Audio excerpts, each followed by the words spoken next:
Welcome to the Sage Family Podcast, where we explore natural, homeschooling, gentle parenting, simple living, and family adventure.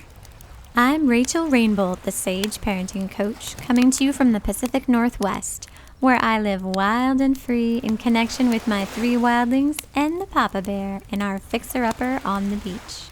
This is episode 52, and today I'm here with Lenore Skenazy talking about free-range kids.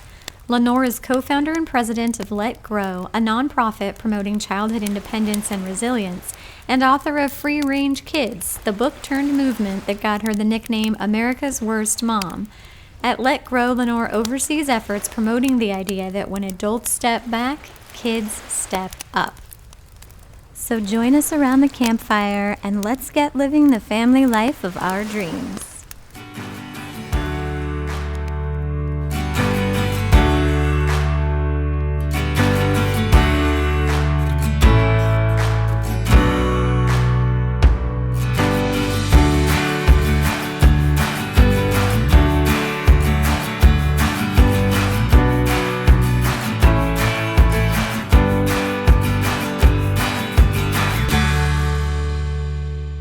New review for the podcast this week from Live for Empowering Kids, who writes, "This podcast is like a breath of fresh air and a perfect cup of coffee on a fall day.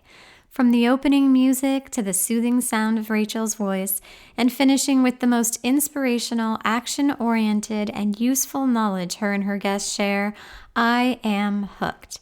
This world can be heavy sometimes, and it doesn't always feel right. This podcast gives me hope that I can make a difference in my life, my husband and my child's life, and even in the lives of others simply by how I choose to live and show up in the world each and every day. Thank you for giving me hope to live the family life of my dreams." I wish I could reach right through this podcast app and give you a big, warm hug of gratitude for such a beautiful review. And you too can leave a review for the show in iTunes or share your favorite episode on Instagram, Facebook, or just with your friends. You give all this hard work life by pollinating messages of gentle parenting, natural homeschooling, and simple living throughout your world with something as simple as a share. Our adventure this week and our little obsession are both our purchase of a hot tub. In a non-pandemic year, we are usually doing a good amount of road tripping and traveling, and we always look for Airbnbs or sometimes hotels that have hot tubs, and we spend hours soaking and swimming, playing and relaxing. I will share that I have always been very sensory, and hot water is my personal heaven. There is something indescribably magic that happens on a cellular level for me with hot water and cold air. Combine that with our view, and we have truly created our little Pacific Northwest paradise. We nestled the hot tub under our deck so we have shelter from the rain, hung some Edison string lights, added a large outdoor waterproof rug, and even built a super cute towel rack for the house with cedar and sailing cleats. We may not be able to travel freely right now, but we did find a creative way to bring one part of our travel experience home, and that feels like a big win. We used some of the money we had set aside for travel this year to make the purchase, and I have to share how surprisingly profound the feeling is within me that can best be described as enough. Like sometime in my childhood, I stored the subconscious life goal of having a hot tub because that feeling of being in hot water has always been so powerfully soothing for me, but I'd lost connection with it. On this podcast, I talk about minimalism and meeting needs more efficiently, which can be articulated succinctly as less but better. This hot tub feels like that for us, like an investment so beautifully aligned with our values. I am not an affiliate or anything for the brand, but just because I did do a lot of research and I know that people will ask, we got a soft tub and we are obsessed with it in the best way. If you want to see photos and videos of our adventures, then head on over to sage.family on Instagram and follow along. And before we move into the conversation with Lenore, I just want to give you a heads up that she lives in New York City, and the big city makes its presence known in this episode. I'm not mad at it at all, but knowing that's where she is will help to paint the picture as you hear the sounds. And now let's get into it already. I bring you Lenore Skenazy.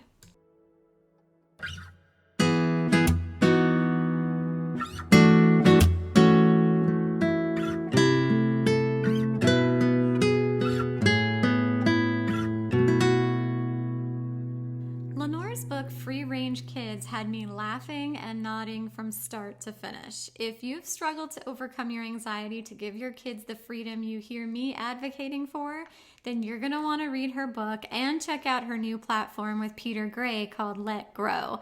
Welcome to the show, Lenore. Oh, thanks. I love hearing that people laugh through my book. In the right places, of course. Call that a footnote. So will you share your story with us? Who are you? What are you passionate about? And how did you come to this work? Okay.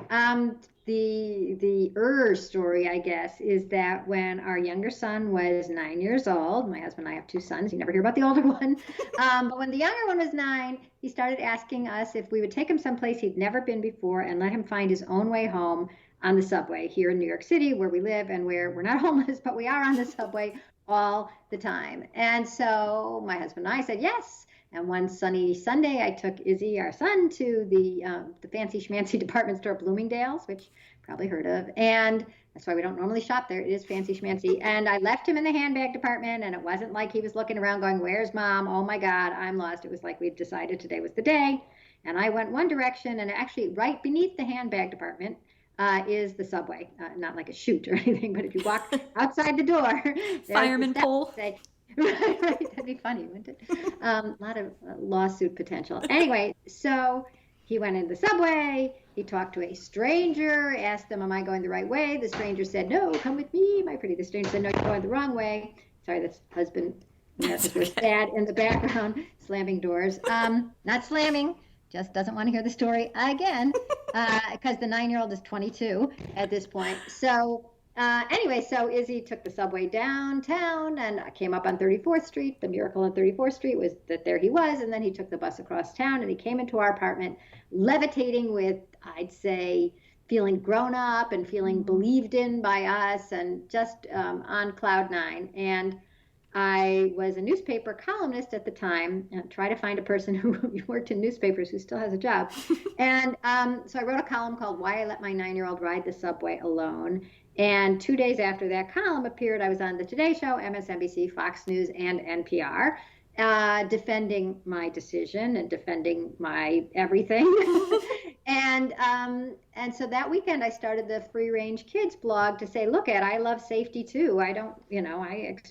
I'm very nervous, just put it that way. I love safety and helmets and car seats and seatbelts and you name it.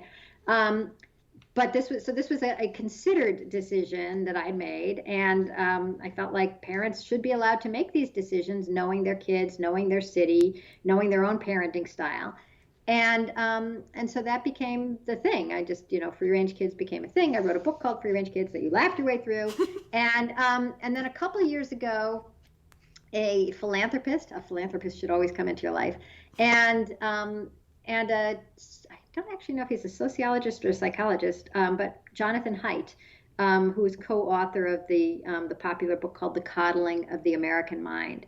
The two of them were worried that by the time kids were getting to college, they seemed fragile. They seemed anxious, depressed, sort of thrown by, setbacks that everybody faces setbacks, but they seemed a little less able to handle them and a little more upset when it came. And believe me, I'm somebody who gets upset, so it's not like I'm saying that that's wrong. It's just it would be nicer if people could sail through life with a little bit less anxiety. Yeah. And so, look, you're a therapist, right? You know this. So the two of them said they realized that it can't be that like kids are suddenly becoming anxious at 18, or you step onto campus and suddenly, you're just unable to cope as well as you hoped. It must be starting younger. And who was sort of trying to change the culture that seems to be instilling this anxiety in kids. And I never blame parents. I blame this crazy culture because we're all part of it, including me. Yeah. And when they looked around, of course, they found me because it's all I've been talking about for 12 years. And they said, let's start a nonprofit together. I said, okay. But we have to bring in Peter Gray as one of the co-founders too. And you mentioned him as if your audience knows him, which I hope they do. Yes. Yeah. So I love Peter Gray so much. And, he wrote Free to Learn, and he believes that kids learn when they're engaged and it's and curious, and there are ways to pound that out of them. Yes, we did it. I recorded a podcast episode with him, and it is my all-time most popular podcast episode of the whole roundup. Yeah, no, he's just so smart. As a matter of fact, I was being interviewed today by somebody else for a book she's doing on anxiety and childhood. And I kept saying, Peter Gray says. I guess maybe I should just put you in touch with Peter Gray because what can I do? I mean, so many of the things I said I've learned from him. And once we were both presenting at the same conference, and I looked down, I realized, like, oh my God, do I have any anecdotes of my own? And on page 23 it says. So that was a little. I know. But he endorsed my Sage homeschooling book, and I had referred to him so many times in it, and it was just the highlight of my professional career. So I totally get the admiration. Right. So anyway, so then the four of us, the philanthropist and Peter Gray and Jonathan Haidt and I started a nonprofit called Let Grow. And it's not let's go, and it's not let go. It's not let them go. It's not let it grow. It's just simply let grow. And we hope the metaphor is pretty obvious, which is that when you do let go, they grow. And that sounds like something that you're pretty in touch with anyhow. Yes. And so that's what we've been doing for the last 2 or 3 years, is running Let Grow and trying to spread the word that we have all these free materials about how to make it easier to give our kids some independence. Oh, I'm so grateful you're out there doing that work. So it's not just me standing alone on the edge of a cliff screaming into oblivion. Stand at the edge of the cliff. I told you I like safety. Right? I'm a few steps in and sit down. It's good to know I'm in good company. So parents deny their children so much freedom in the name of safety, but so many of the fears that parents are using as justification are more urban legend than statistically significant reality. Can you walk us through some of the most common fears that are actually unfounded? I'll start with the biggest fear that is very much unfounded, which is the idea that if you let them play outside, walk home from the park, or wait at the bus stop, you will never see them again. The idea being that they will be picked up by some horrible stranger and, kidnapped, raped, and eaten, or sold into, people keep saying and they're going to be sold into sex trafficking to Thailand. I'm like, it's the other way around. We buy the children from Thailand. It's like, if you're going to be afraid, get your urban myth right? The fact of the matter is, if you, for some reason, and I guess there are days that are like this, if for some reason you wanted your child to be kidnapped by a stranger in what they call a stereotypical kidnapping, do you know how long you would have to keep them outside unattended for it to be statistically likely that they would be kidnapped by a stranger? Do you know how long that would have to be? How long? Okay, so you don't remember everything on every page of my book. I also want to say that this is sort of the way, it's sort of like the statistical likelihood of winning the lottery or something. It's like, it's right. How many tickets would you have to buy to win the lottery? Well, how long you would have to keep your child outside unattended for them to be kidnapped, likely to be kidnapped by a stranger, is 750,000 years. So it could happen. Yeah. But living your life that way, the first thing you'd have to stop doing is driving your kid anywhere, because that's they're far more likely to die there. You couldn't walk them across a parking lot. They're far more likely to die. So it's, the idea sometimes seems to be that if we just stop doing all sorts of things and, protect our kids from this, that, and the other thing, somehow they would be absolutely perfectly safe. But in fact, if you don't let your kids walk to school because you're so afraid that they'll be kidnapped, that instead you drive them, well, there's that, there's a possibility you'll be T-boned by a drunken driver. And both of those are very unlikely, that your child will be hurt on the way to school walking or being driven. But somehow and this is where I get interested in sort of our culture, somehow if they're walking, you're a bad parent. But if you're driving them, you're a good parent. So if they die while walking, it's your fault. But if they die and you're behind the wheel, somehow, well, that's just the way it goes. And you'll get a lot of casseroles. And what seems to be the the sort of working, the subconscious working of the mind behind that is that if you're with your kid, you automatically get a pass because you've sacrificed all your time to be with them constantly, and you're showing the world that there is nothing more important, even for a second, than being with your kid all that time. And otherwise, you're not. And there have been studies, a really interesting study that we'll talk about later, about how we think we're making a danger judgment, a real assessment, a quantitative assessment, but actually we're making a moral judgment when we start judging, particularly moms, if anything bad happens to a kid. We never think that it's fate or, the odds or bad luck. We think of it as bad mom. And we are in October this month, and so you have to share the Halloween candy. Oh, yes, another good myth. Example. Right. All right. Well, it sounds like you already know that, which is that how many children have been poisoned by a stranger's candy on Halloween? And I think you know the answer. It's Tell me, Lenore, how many? I'll let you field this one. How Okay. many do you think, Rachel? Okay, wasn't it like one, but it was actually like the kid's father? Yeah, so that doesn't count as a stranger Right. if it's the dad. And this dad, the interesting thing to me about this dad, first of all, it's obviously horrible and a tragedy. He killed the kid with strychnine in a pixie sticks. Pixie sticks is singular, even though it sounds like plural. Anyways, he had taken out 3 life insurance policies on his son. And the reason I find it fascinating is I'm assuming that this dad believed the urban myth that so many children are poisoned on Halloween by strangers' candy. What's one more? I mean, that really must have been his thought. It's like, oh, well, this is the day every, kids all across the country die. Right. And in fact, his was the only kid.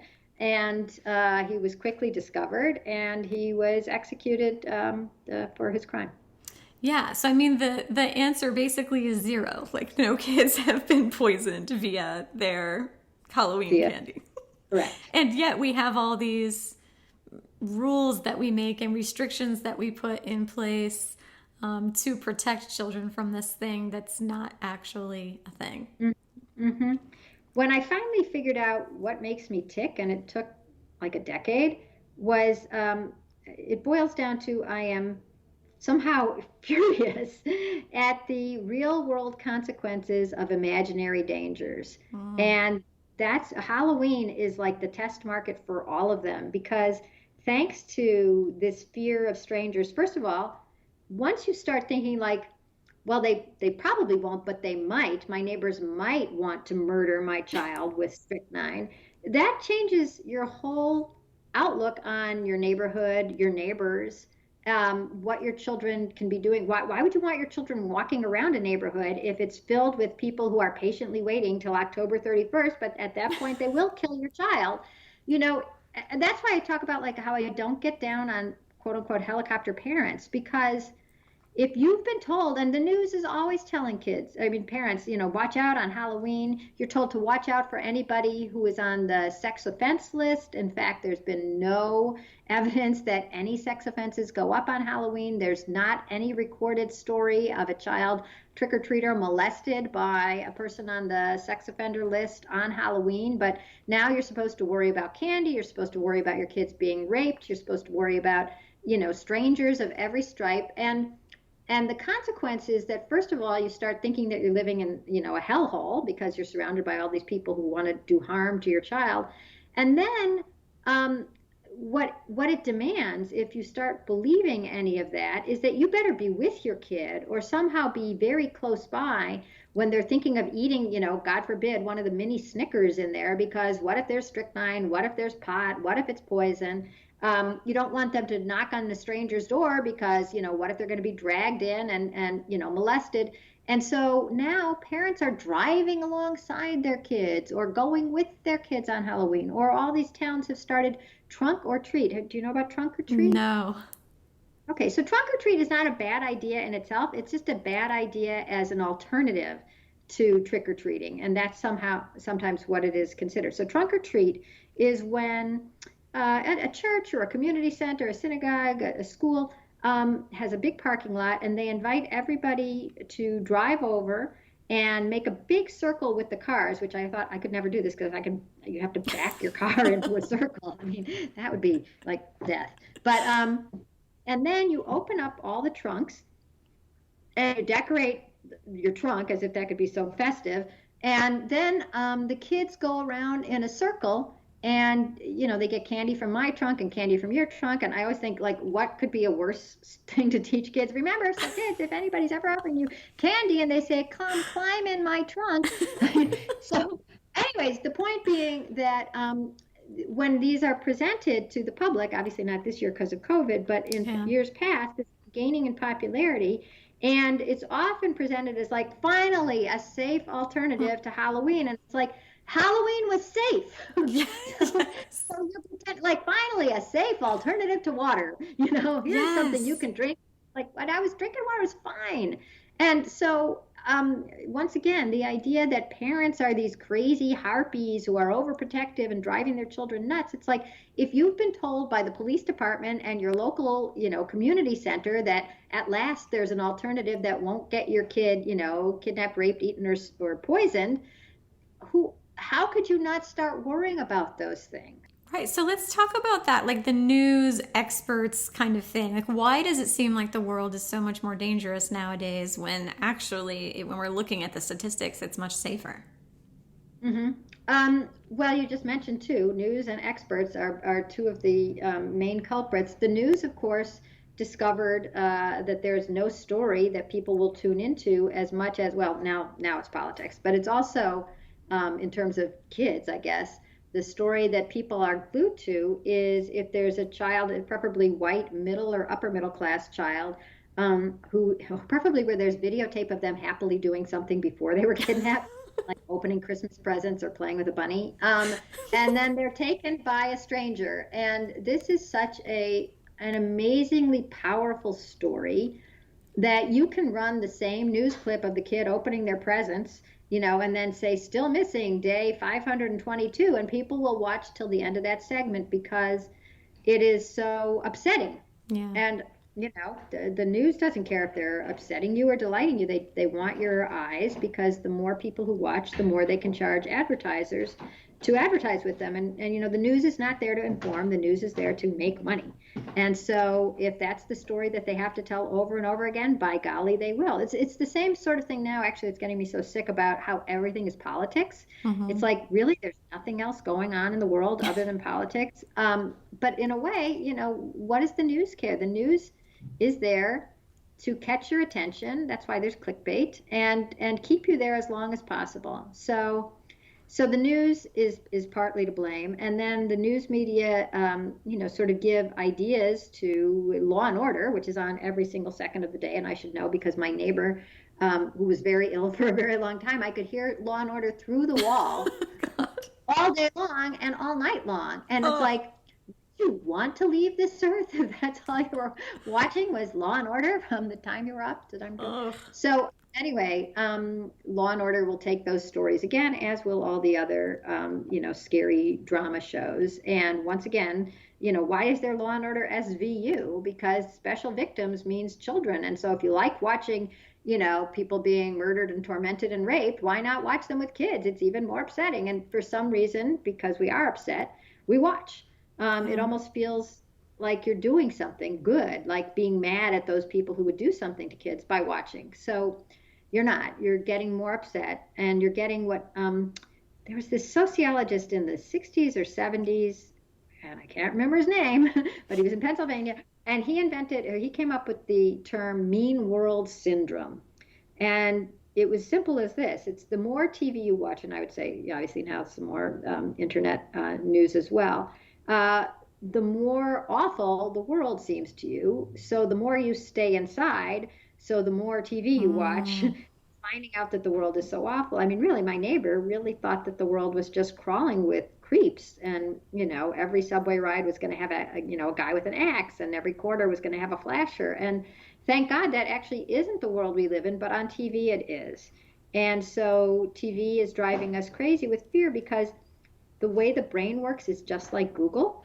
And if you ask your brain, is my kid okay at the bus stop? Up will come pictures of stories you've seen, because stories make a big impression. You might see Eitan Pates, who was taken from a bus stop in the 70s, or J.C. Dugard, who was taken about 20 or 30 years later. But they form this unit in your brain. It seems like, well, they're getting, every day. Remember Eitan, remember J.C. And the easier a time your brain has bringing up a picture or a story, the more available that story is to your brain when it starts going, is it safe, is it not? The more common you think it is. And so if it's easy to remember these horrible stories, which horrible stories are easy to remember, you actually end up thinking it's more common than it is. And so you are fooled into thinking that the world is really, really scary.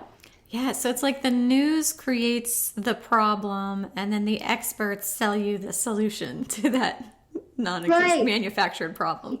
Right. And they manufacture other problems. Yeah. God, I mean, I can't quite step away from my computer without detaching from the headset that I have in there, because it's just reading Parents Magazine, which I read just to get just the same way people read their political news. I read it just to go, just to get fired up. I cannot believe it. It's there was an article this month on how to create a reader, and to me, I raised two kids. One's a reader and one's not. So I don't know how to create a reader, because they grew up in the same house with the same me. Yeah. And one of them is an intellectual and one of them is constantly scrolling through memes and, TikTok. Yes. Actually, they both roll through memes and TikTok, but one of them reads and one of them doesn't.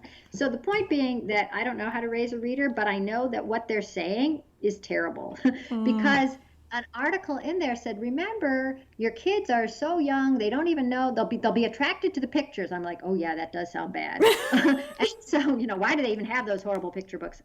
So start by pointing out, see, this is a word, and that's a picture, because otherwise they'll just keep looking at those goddamn pictures. And then you want to say, this is the title, and how many letters are in this title? Oh my Look, God. there's 7 letters in lettuce or whatever. And are there? I don't know. I don't know, because I've never counted. How many letters there are in a word ever. And if you really want to bore somebody, take them away from the story that they're enjoying and break it down into its didactic components. Yeah. Point where the kid realizes, you don't really care if I'm enjoying this time or enjoying this story. You're just trying to turn me into a reader. To make every interaction into, you're talking to homeschoolers here. They know. I would guess that one of the reasons that many people are not having their kids in traditional school is because schools, it sort of becomes like, well, if it's in school, it must be good for me. It must be something I have to do. It must be boring. I don't like it. Mm-hmm. Whereas if you're sort of exploring things or noodling around on the internet or looking at a bug through a magnifying glass, the world is pretty interesting. But the world is not interesting when everything turns into a lesson taught by an expert to the child who must ingest this information to become smart. That's just not how people interact. And it's an insult to parents to say that they should all be acting like, remedial reading teachers all the time. I don't even think even remedial reading teachers would say how many letters are in the word lettuce, because that is guaranteed to turn a kid off. Yes. So the advice that was being given by the magazine that got me so mad, and because it got me mad because for the same reason it'll get you mad, is because I listen to Peter Gray all the time, and points out that school is pretty recent. Maybe the last couple hundred years for the masses. Before that, I guess princes and maybe monks learned stuff, but most kids weren't in an actual school throughout most of human history. But then along comes this model where there's a teacher in front of the class and telling kids to open to page 17, and now it's your turn to read and all that. Okay, that's school. But now we've sort of flipped it, and we're even trying to make, snuggle time at bedtime into school. And to me, that's just an insult to the human species, which likes to snuggle and likes to tell stories. Yeah. And to something that is boring, and there's sort of a grade at the end. Did you count how many letters? Yeah, there's like There's like this control thing where like anxiety fuels control, and that often takes the form of trying to protect our kids from everything, which ironically denies them the enriching life experiences that they need to be safe and successful. So what do you say to parents who are too focused on controlling their children in the name of protection to see the irony that they are making their kids less competent, confident, and in turn safe? Well, I'll tell you. So remember, I let my 9-year-old ride the subway, and now he's 22. So this is I'm a newspaper reporter by trade, and I got stuck on one story for 13 years. Okay? So I can tell you pretty clearly, with confidence, that there's nothing I can say that will change a parent's mind. I can tell, 750,000 years. And by the way, most children learn by, loving books, not by being told how to read a book. But here's the only thing that I've found that changes parents is seeing their kids do something independently and being so excited and overjoyed for them and with them that turns the key. That's the only thing. I cannot tell parents anything. You can't. Books can't. The only thing really is, and I've seen this over and over again. I did a television show, like a reality series with 13 families where I went to the most overprotective families that the station could find me. A mom who fed her 10-year-old in his mouth with a spoon, and a mom who let her 8-year-old play with his skateboard so long as he stood on it, stock still on the grass.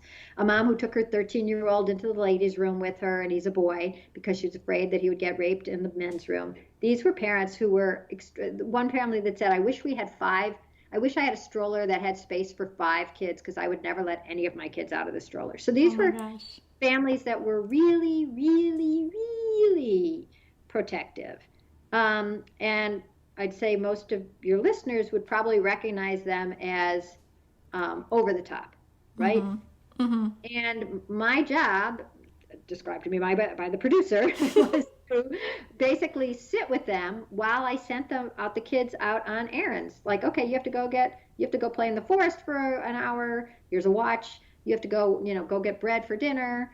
You have to go to your grandma's house, which is across the street, and the parents were like beside themselves with fear. Like if they could have eaten their fingers off, they would have. I mean, it was really, you're a therapist. You've seen how over the top fear can become. And as a person who's terribly afraid of cars, that's me. I have every bit of empathy. It is no fun being scared to death. It's just not fun. And I'm talking to you right now while my 22-year-old is driving hither and yon upstate, doing a million stupid errands he didn't have to do because he loves to drive. Ha ha! That'll fool me, right? Won't read, but drives. Oh my God. So mother's a writer and she's scared of cars. So these parents would be sitting with me, and it'd be okay for a while I distract them, and then they'd suddenly remember, like, oh my God, he has to cross that street to come home. And they would be off into fearland again. And then, even as they're afraid, the kid comes through the door with the bread, with the juice, with the stick, whatever it was. And the parents were so beatified, levitating, changed, aura changed from red to green. I mean, it was just, the parents were so changed by it because all the fear that they had, each atom of that turned into this opposite, which is like pride at like, look at my kid, and I'm so proud. And every bit of them that had been seeing, there's one mom who had a 16-year-old, and while we were sending him on a subway because it was in Toronto, and before he left, she put an Elmo juice box in his backpack. I mean, and I really think she's the only person who actually kicked me. She really thought of him that way. I mean, it was like, for her, it was like putting a 3-year-old on the subway, which I wouldn't recommend. And I don't even recommend 9-year-olds on the subway if you're not in New York City and your kid doesn't want to do it. Remember, I didn't do it with my older kid. But anyways, the point being that then we went and met him at the college, because he was about to be starting college the next year. And so we sent him to go to the campus and get a brochure of some sort. And we got there before before we were supposed to be there. So he was just wandering around, and he wasn't at the place where we were going to meet him yet, but we happened to see him. And he's really tall, and he was looking around, and he just looked like he belonged there. He looked so handsome and like ready and cooked. And the mom looked at him, and her heart was like overjoyed. I mean, she picked me up and twirled me around like in a romantic comedy, and she was like crying and crying and crying because it was like the four white mice turned into a carriage. Yeah. The pumpkin turns into it because she was so thrilled at what she saw as this instantaneous transformation, but the only transformation was that she allowed herself to see it. And the only thing that made her see it was not me saying, your son is old enough to take the subway, was her seeing her son walking around without her, looking like a grown man, and it changed her whole life. Oh, I love that so much. We talk a lot on this podcast and in other podcast interviews I've done where people always ask, like, if you could give one piece of advice to a family transitioning to homeschooling, what would it be? And it's always trust. Like, you feel a lot of anxiety and you're wanting to control it. That's fueling this sense of control. If you can just choose like one small thing and lean back and trust them, like, you will be rewarded for extending that trust, and then that trust will build confidence, and then you'll be able to extend it and extend it and extend it. And when I work with families who are really struggling, particularly around one specific issue, like my kid just really wants to ride their scooter to the book box and I just can't do it, I'm terrified, I'll even have them like walk through like mindfulness exercises like for a few days. Like what? Like, what so is it? So I'll even have them like record audio of the sound of the street outside, and then they just sit in their home in their safe space and they close their eyes and they visualize while that audio is playing their child riding the scooter down the street. And they feel the anxiety rising inside of them, and they're taking slow, deep breaths as the waves of anxiety move through them. And they're visualizing their kid riding the scooter to the book box and getting a book, and visualizing their child riding back. And so we're sort of like desensitizing, like in kind of a gradual way. And then if they're really still they still have fears that are coming up, every once in a while I've even said, okay, so let's have the child fall on the scooter, just in your imagination, like the child falls, or like a car goes to turn in front of them, like just like imagining through all of these scenarios. And then when they're actually out there outside in the moment, they can kind of be there for their kid without communicating nonverbally all of that anxiety, because they've kind of already unpacked a lot of it. Really interesting. Wow. Okay. That's cool. Okay. And I have a specific example too, just about like baby proofing, which, as I sometimes refer to it, locking and blocking. And that's the chair question. So how do I block my toddler from accessing chairs? I get asked this question. I've been asked it like 1,000 times over my career. How do I stop my toddler from trying to climb on a chair? Yeah, I swear I've been asked this question 1,000 times, and to which I always say, like, you're asking the wrong question. So your real question is, how do I help my child learn to safely interact with chairs? And the answer is to let them climb all the chairs. They need to feel the balance shift. They need to fall down over and over. They'll climb the chair nonstop for like a week, and they'll master it, and they'll move on, and then they will forever know how to safely interact with a chair. I know that's like one small example, but you can extend that to everything. And in your work, you refer to that as like future proofing, right? Well, yeah, future proofing is actually a sort of concept from both the IT world and from the engineering world, which is that if you're going to build something that's expensive, and let's think of kids as expensive, you want to make it so that, like, say, when we went from floppy disks, if anybody remembers those, to whatever we have now, you'd want to have built a computer that can seamlessly transition from the old technology to the new technology without it having to be all thrown out. And so to future-proof is, or say you're starting a college, you want to buy enough land so that if you ever get more students, you won't have to start, knocking down people's homes to be able to build more dorms and more buildings. So future-proofing is trying to create something that can withstand change and expansion, And of course, with kids, what you're trying to do is exactly that. You want them to be able to deal with being, being upset, being frustrated, being thwarted, and, having a chair fall on them every once in a while, and not being so freaked out or so delicate that they can't handle it. And you want them to recognize that, like, a setback doesn't mean, you're in the hole forever. It means that, okay, now you got to try it another way or try it again, and you'll get good at it. So the whole idea of future proofing is basically what we want for our kids to begin with, which is being, resilient and resourceful. Ah, yes, exactly that. Okay, I want to return to something you kind of touched on earlier, which is like the blame thing, because there's a pervasive phenomenon of mother blaming in our culture, There and sure is. a lot of mothers get hooked by the fear that if something did happen to their child that they theoretically could have prevented, it would be their fault, and there may even be legal repercussions to that. Right. So, do you Okay. have So any... I'm actually writing notes to myself now because there's so many things I want to say about that. Well, hit me with it. Give me all your advice for overcoming that fear of blaming. Okay. Well, one thing is, first of all, so many of my ideas are not my ideas. I'm just sort of the repository of a lot of wisdom from people who have written to me over the years. And somebody once wrote to me this sentence that I loved, which is, the majority of times when something bad happens to a kid, it's because of bad luck, not bad parents.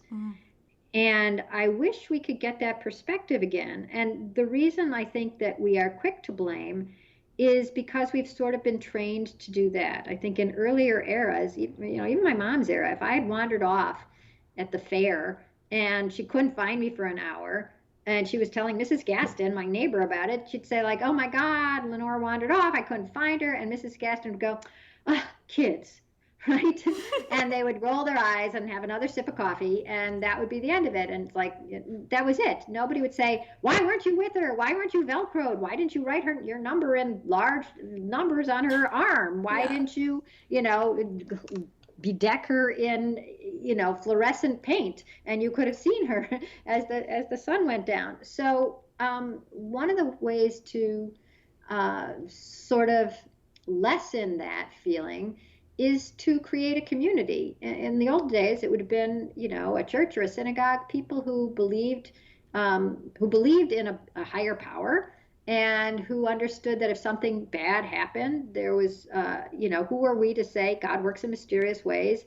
And there would be sympathy and empathy as opposed to blame. And I think it came from being, partially from the belief that, we're not in control, something else is in control. And you can even believe in fate. You don't have to be religious, but if you believe that it's not just all up to us, that makes life a lot easier to tolerate. And then a community. And I think you have a community. Your community is homeschoolers, unschoolers, people slightly off the beaten path who find each other through a podcast and through, online communities. I mean, these are communities. And I think you might even want to state it baldly that, like, we are here for you. We believe in you. We know we're all trying our best. And if something bad happens, we will support you as opposed to hating on you and piling on you. Yes. Yes. Oh, so much yes. I run a homeschool adventure club, and we call it Hack School, and I help other families set them up in their areas too. And I have this like list of rules, and throughout those rules that like people agree to when they join the group, it's like very clear that like we honor kids' freedom and independence, and they will fall down and they will get hurt. And these are all wonderful, enriching experiences, and kids are going to disagree, and we're going to, trying to like hold that space for, hey, this is a safe space for you to let your kids live, like, and have real life experiences. Wow, that's good.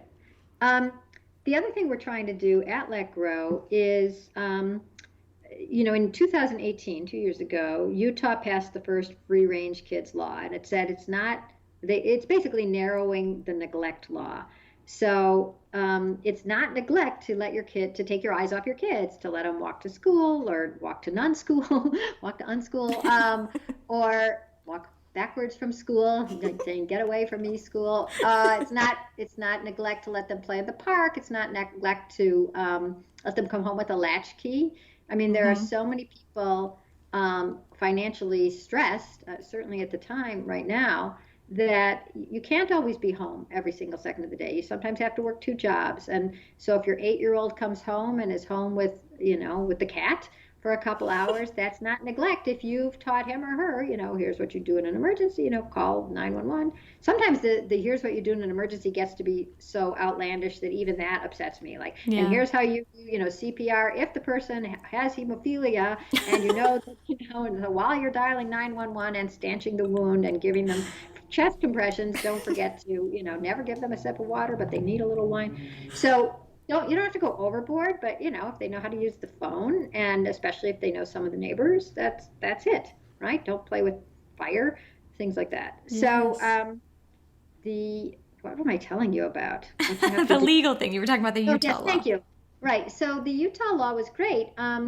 And we had it going through Colorado too. Utah is more of a Republican state, and Colorado is more of a Democratic state. In Colorado, we had two sponsors, black, white, liberal, conservative, Republican and Democrat, who sponsored the law in the House. Two women who had always wanted to sponsor a law together, but they were on opposite sides politically. But here was one that they could both agree on. And it was great. So it sailed through the House, Colorado House, unanimously. And then it was going to the Senate, where we expected it to sail through as well. And we had, once again, bipartisan representation. And then COVID came and everybody went home. And then nobody would bring it up in the next session because everybody was dealing with COVID and the budget. Right. So we're hoping to reintroduce it this year in Colorado, and we're targeting a few states just because we've already either had, interest from either a state legislator, or in Georgia, the head of Child Protective Services in Georgia contacted us and said, this is a great law. We don't want to, he obviously waste our time and energy and resources investigating families that are perfectly lovely. Yes, exactly that. And so the states that we're targeting is, South Carolina, Georgia, Texas. We have a great crew already working on it. Idaho, Colorado, and Nevada. So if anybody wants to write to me at Lenore, Lenore, Lenore, like quote the Raven Nevermore, Lenore, at letgrow.org. If they're in any of those states, we can, maybe they could get involved. And then, we can't do all 50 states at once. It's an intensive process in each state, especially when COVID is going on. But hopefully, eventually, either there will be a federal law or all the states will sign on, because it is in no one's best interest, from the caseworker on up to the parent, to be responding to, there are 7.8 million children are reported to Child Protective Services every year, and 7.1 million, there's nothing going on at all. And so that's just a lot of false flags that people are, going on these goose chases. Oh, you let your kid walk home from the park. Okay, maybe we don't have to throw you in jail. And so I don't want your listeners to be afraid that if they do let their kids do some things on their own, they'll be thrown in jail, because that is very rare. Mm-hmm. Just like, the kidnapping. But once again, like a kidnapping, if you can prevent something wisely with a sort of practice, do. And the practice that we're saying is that it just should be very clear that neglect is not giving children some reasonable independence. That is such important work. I think especially for our community as unschoolers, because we have this additional sort of a attention grabbing and judgment magnet demographic of, like, our kids are out in the middle of the day. And well, now during COVID, that may be a whole separate issue. But normally, when kids are in school, our kids are out during the day, which already makes people kind of question, what are you doing out here? Why aren't you in school? And as unschoolers, when people might ask our kids, like, what subject did you take a test on this week? They might be like, none. So we're sort of already, like, have the inherent potential to ruffle more feathers of concern than perhaps more like traditionally parenting or educating families have. So this is really important work for us. Yeah, and it's not particularly controversial. I mean, like, the fact that it's bipartisan shows you that, like, nobody really wants parents investigated because you're an unschooler and your kid is going to get a snack or going to go look at frogs at the pond, So it just, it's almost like one of the rare feel-good laws out there that everybody can slap themselves, slap each other on the back and say, oh, I remember my childhood. And then they launch into a long story about how much they loved riding their bikes until the streetlights came on and everybody feels good. So yes, we could use some of those wins. yeah. And also, how many laws are there that both sides are in agreement on? Yeah, not many. Kind of fly. Yeah. Okay, so the question becomes how to find the yes when your kids reach for that independence. So, how did you respond when your kids wanted to do something that you felt unsure about? Well, I guess we got to go back to the subway ride. We didn't say yes the first time he asked. It didn't seem like it was that big a deal or that he was that interested. But when it was a question that came up several times, you start to realize, like, okay, this is something that our kid is really interested in, and what are we afraid of? So it was sort of the thing you were talking about, like, let's listen to those sounds, and Yeah. we went over stuff with him. My husband sat on the ground with a big subway map and said, okay, you're going to be on the green line, it goes this way, and do you understand that? And if it goes express, it's going to skip 33rd Street. So we made sure he understood what he was doing. And also we taught him about, like, you can talk to strangers, you cannot go off with strangers, because you want your kids in the real world to have the ability to talk to people and get information or even help. And so just saying never talk to strangers really, I'd say, sort of hobbles them. And so we had to talk about that. And, prepared him with extra money in case he needed to take a cab, and quarters, because back then there were still payphones, and and a map. I mean, you prepare them. If it's something that they're ready to do, think about it, but, think about it and prepare them without it being the, 9,052 steps to, going next door and asking for a cup of sugar. Yes, when my kids were younger, like my oldest really wanted, we did a lot of things like in crowds, like community event type things, and she would often want to, go buy the popcorn herself or something like that. And so one of the tools that we gave her, the skills that we kind of rehearsed with her, was walking up to someone and asking if she could use their phone to call her mom. So like she knew our phone number. Great. So in a crowd, if we sort of lost sight of each other, she always had like the skills and the confidence and the communication to be able to just walk up to someone and ask if she could use their phone to call her mom.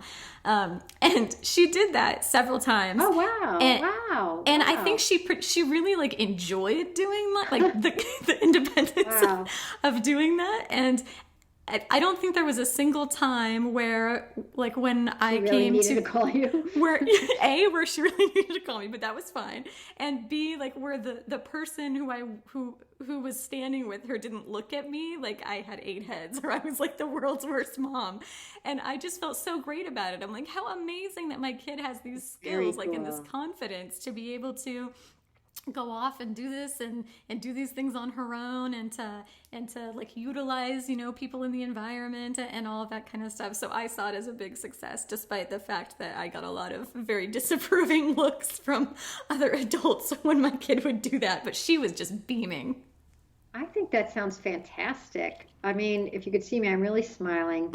And I love the picture of her pestering everyone. She probably just wanted to use somebody's phone. It's so exciting, right? Totally. I mean, it's sort of like cracking open a coconut in another culture. It's like, look I have used the tool and gotten what I want. Exactly. So it's really cool. Wait, there was something that reminded me of about kids using the tools. I'll remember it later. Anyways, that's a great story. Oh, I know. Some guy wrote to me once, like I said, none of these are my ideas. And the thing he had his kids do was he would give them a $5 bill, like at a strip mall, and say, go get change. And by change, he meant $5, not go get like 25 cents change and spend $4 in candy. So that was it. And it forced them to do exactly what your kid did sort of automatically, which is, interact with somebody that they don't know and create a transaction and successfully and then come back. But it is, I'm hearing so much about, I guess I was reading a long article today about childhood anxiety. And then I was talking to the author, a woman named Kate Julian, who writes for The Atlantic. She wrote a big article if you want to look it up. So the author was saying that kids are just very anxious about their interactions in real life. And I'm sure part of the reason is that, obviously they're on their phones and everything all the time, but also so much of the interacting is mediated by an adult, from the sandbox when we're all sitting around the edge to the play date when there's, mother saying, aren't you going to share, or tell her you had a wonderful time, or no snacks for you, to on the playground at school, there's always an adult there, mediating all the spats. My favorite example from why I don't blame parents is a parents magazine. I do blame parents, the magazine, but not parents, we're humans. There was a parents magazine article that said if your kid is old enough to stay home alone by herself, and often does, can she stay home alone with a play date while you run to the dry cleaner? And the magazine said, no, no, no. Because of course they could get physically hurt. But then they said, what if there's a spat? You want to be able to make sure no one's feelings get too hurt. And to me, it's just, that's just such terrible advice for many reasons. First of all, it assumes that you have to be listening in so closely to your children's interactions that you're there to jump in the minute somebody says, no, that's not Barbie, that's me.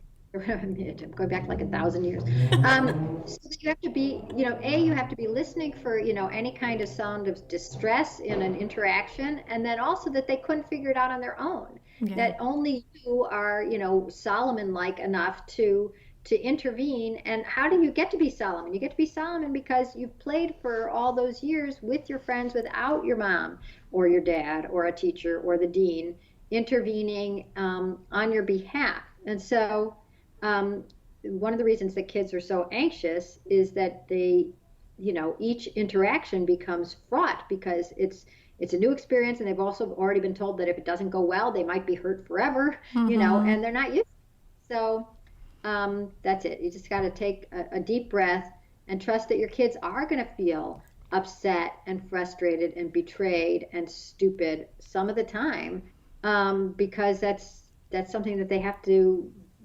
sort of accept and internalize and get over, as opposed to it being such a horrible experience that they should never experience it, which means that they have to live in a bubble. Yeah, I think speaking to that too, I know like when kids are in school, they really spend their childhood insulated in like that same age peer group. And then they have like the adult authority figure who sort of insulates them. Whereas for the version of homeschooling that we do, it's really like real life learning out in the world. And so the world is the place where my kids grow up. Like if they have a question, I say, that's a great question. Go ask the museum docent. I don't see one. Me either. How can you find one? Imagine. Yeah. I mean, in a way, it starts seeming like, where's more fun to learn? I'd say the world is pretty interesting. And there's a lot of it out there, and off you go. Yes. So I think like my answer for like how to respond if kids want to do something that you feel unsure about is really collaboration, where like my kids will express a desire to do something. I'll share any concerns I might have and invite them to speak to those concerns. So like when my teen says, can I do a 4-mile hike around Mount Rainier with my friends? Like my response was, okay, what if you lose your inhaler on the trail? Because like her asthma has been really bad. And to which she responded, like without missing a beat, I'll have an extra one in the first aid bag that will be in my backpack next to my water bottle, trail mix, sweatshirt, map, and cell phone. And I was like, great, have fun. It alleviates my fears, but it also invites my kids to think through potential problems themselves. Like she can already have that list in her head because she's already done that. What if there's a bear? What if there's an avalanche? Sorry, I told you I'm a worrier at heart. It's not about strangers. What if there's a crevice? Yes. Right? Yes, and I have to say, my kids think they're hilarious because just the other day, my 8-year-old announced that he was walking to the neighborhood book box, and my 15-year-old responded with, remember not to get into any windowless vans. And my 12-year-old chimed in, especially if the driver's wearing a trench coat. And then my 8-year-old followed up with, only if he offers me candy or puppies, as he walked out the door. All right. Yeah, you got him trained.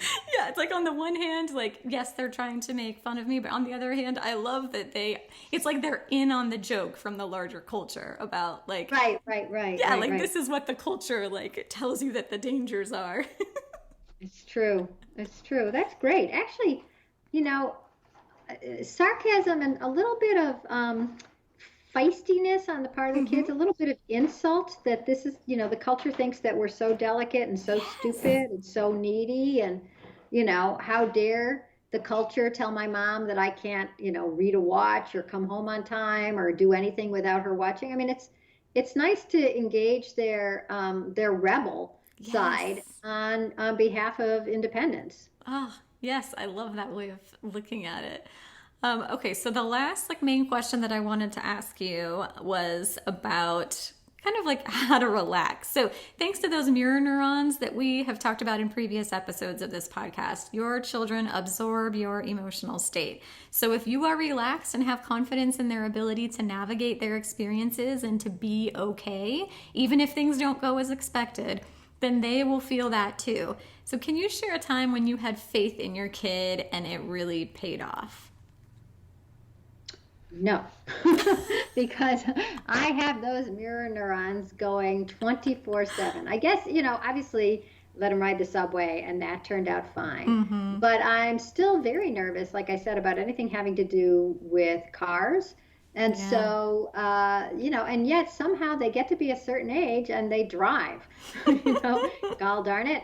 And the mirror neurons, maybe they see them when they come through the door, and I'm excited for them. I'm excited that they've done something new. I tell you, my son is learning how to drive trucks. Oh my God, he wants to get his commercial driver's license. This is what will happen to you. This is what will happen to you. Whatever you don't want to happen will happen. Just face it. That's what happens by being a parent. Oh man. But I am, as terrified as I am, I'm really proud. He's figured out something that he likes to do. He went ahead and studied all these boring videos about, hydraulic pressure on the brakes. One hopes he studied these, but somehow he passed the test. And now he's going to go and be in one of these giant things. And, I don't know if you have to mirror everything back at them or not. Give them some time to figure out what interests them, and that'll happen. I mean, mirror or not, they will figure out they're drawn to things, and I think it's just innate. I certainly didn't say, wow, I hope my son loves the thing I hate the most. Didn't say it. Yeah, I think it's just when my kids are sort of on the precipice of doing something that excites them and they're driven to do, but they're also nervous and anxious and fearful about it. It can make a world of difference in their belief in their ability to get through whatever happens while they're on that journey. If if in that send off, I am calm and confident. Good. and it's a work in progress. Right. Let's just say we're all a work in progress. Yes. And that's okay, because if kids needed perfect parents, there would be no human beings, because none of us are. Yes. And most parents throughout history were 13-year-olds. So really, you're probably better than that. Yeah. And sometimes there's a bit of fake it till you make it, and that's okay. Yeah. Yes. And you know what? Even if they're, the thing that does sort of tide me over is this pride. Pride at kid figuring out something that interests them, going for it, and, a little bit of perseverance, a little bit of quirkiness. I mean, Wendy Mogul always talks about this too. I really like what she says. She says that, first of all, love the kid you have, not the kid you think you should have had or want to have or whatever. And then also, if you look at other kids and you go, wow, why can't you be more like Brian or whatever? She said that when you look at anything up close, you see the flaws.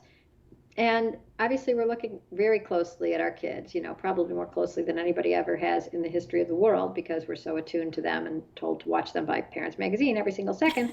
And, you're going to be shocked and dismayed and disappointed and weirded out. And also, alternating with pride and shaking your head and a rueful smile and a big grin. And that's just the way it goes. The idea that it's all going to be great, or that you're always going to be calm, or that you're always going to reflect exactly what you want to reflect back on them and not grimace when you meant to smile. It's not going to happen. You're going to grimace sometimes, and that's okay too. They're going to persevere. Yes. So we can lower the bar and still sleep at night. You got to lower the bar or you can't sleep at night. Okay, let's move into our Q&A. So I asked the Sage family community what questions they had about raising free-range kids, and Sarah asks, how can I maintain my free-range parenting during a pandemic? I'm finding myself constantly telling my kids that they can't touch that or go there or do that. I think you can touch that now. I mean, the messages I'm getting are, wash your hands, but it's not like everything is, it feels like wearing a mask is the most important thing at the moment from what I can tell. And also what I'm hearing, we did a study, a survey of 1,600 kids and 1,600 parents during COVID. And it sounded like parents were letting their kids do some more rather than less because there's so many free hours of the day. And like Walmart sold out of bikes in South Carolina. And it just feels like it's the same thing I was talking about earlier in the podcast. It's once you let your kid do something, then that's what will make you feel less fearful. Oh, yes. I think I heard Peter Gray maybe talking about this, or I read it somewhere, and I was so excited. I was so excited. About the study. Yeah. He wrote up the study. Yeah. I was so excited to read that that would be like, one of those massive silver linings, best case scenarios of like awakenings that families get to have in this moment is that with kids home from school and parents being busy, it's like, right, so let your kids be free. No, it was really fun. And plus we had all the kids write in like, what new thing are you learning on your own, just for fun, not for school? And we heard just like wacky thing. I'm learning about 1940s gangsters. I'm studying bugs. I'm getting into Bitcoin. Really? Bitcoin. Okay. An 8-year-old girl. So, it's just neat. I mean, really, kids need free time to figure out what they're interested in. I mean, that's why you're unschooling. All right, let's move into our deep dive. So the show notes can be found at rachelrainbolt.com/podcast52, where you can also subscribe and get future show notes sent right to your inbox. What are your favorite resources, Lenore, for people to dive deeper into this topic? Okay, so as we were discussing, it's Let Grow, LETGROW, and it's letgrow.org. And if you go there, you can go on, your homeschoolers, you can look in as educators or as parents. We have so many resources. We have really excellent essays about like why kids, need rough and tumble play, what kids get out of failure, what it means to try to be on a Zoom call while your kids are doing their jumping jacks in the background. Just a lot of nicely written pieces. Plus we have printables with like words you can say instead of be careful, like you got it and hooray or whatever. And we have the Let Grow Independence Kit, which is a sort of homeschool version of the Let Grow project, whereby kids go home and their homework assignment is to do something on their own without their parents, which is, as I said, the only way that parents change, by seeing their kids do something. Yeah. So if you download, and it's all free, so if you download the Let Grow Independence Kit, then it has a bunch of, sort of explains the philosophy behind this and maybe some of the psychology. And then there's just a giant list of activities that your kid may or may not want to do, and obviously they don't have to do anything on that list. They can come up with their own thing. And we have like a Let Grow Play Club explanation of how you can start a play club in your neighborhood once there's no more COVID. And plus there's printable instructions for all sorts of old-fashioned games that you might not remember how to play. Like I don't remember how to play Mother May I, but there they are. And so it's just a very warm site. And there's also really great things, like there's a myth-busting section where it's like, is it true that child trafficking is up? Is it true that children are being taken molested on Halloween? Just all those things that we were talking about at the beginning. How helpful. There's all the myths that are busted, and then we have a crime statistics page for any of your friends who say like, how can you let your kid walk out during the day? Don't you realize that crime is up 300% since yesterday? And it's like, oh, actually, here's the statistics, and they're from the FBI. Nice. And there's nice graphs. There's a graph that shows, actually, I'm not sure we used it in this one. I once found a graph that showed crime rates for like every 100,000 people since the Middle Ages. So that was great. I mean, that's like a nice downward slope. But it's also a downward slope in the regular violent crime rate in America since the 90s. It's been going down since about 93. So it's just, it's a hodgepodge of things. Plus there's you can look up your state and see what your laws are there. And if you want to get involved, you can drop us a line and say, I want to work on changing the neglect laws in my state. So it's really one-stop shopping. If you go to letgrow.org, and we're also on Twitter at letgrow. I guess it's letgrow.org. And on Facebook, it's Let Grow. And there's also a page called No More Helicopter Parents or Parenting, which is just a place where people can talk back and forth with each other without us intervening. It's like, I can't get my 7-year-old off the couch, that kind of thing. Okay, so everybody needs to go to the Let Grow website, which that kit sounds fabulous. That myth-busting section sounds amazing. Those statistics sound so handy for like your in-laws or your neighbor. And one other thing we have, which is also, everything's free, is the Let Grow Kid card, which I don't have it on my desk right here. It's a little card that kids can carry. It says, I'm not lost, I'm not neglected, my parents are letting me go outside, believe it or not. And if you don't believe it, we used to say call my lawyer, but we changed it to be a little less confrontational. And now it says, if you don't believe me, here's my mom or dad's phone number. Oh, that's hilarious. It's like so tragic that that's necessary, but also like a really fun way of like mitigating your fears around that. Yeah. So, and you just print it out. Oh, Lenore, thank you so much for giving me this hour of your time. There has been lots of giggling during this conversation. Yeah. You did not disappoint. Hopefully we'll get some more kids freed out there. Oh, that'd be so fantastic. So thank you, Rachel, and good luck to your listeners. It's, what can I say? I think you're on the right path already, just giving your kids some freedom by schooling the way you are. Thank you.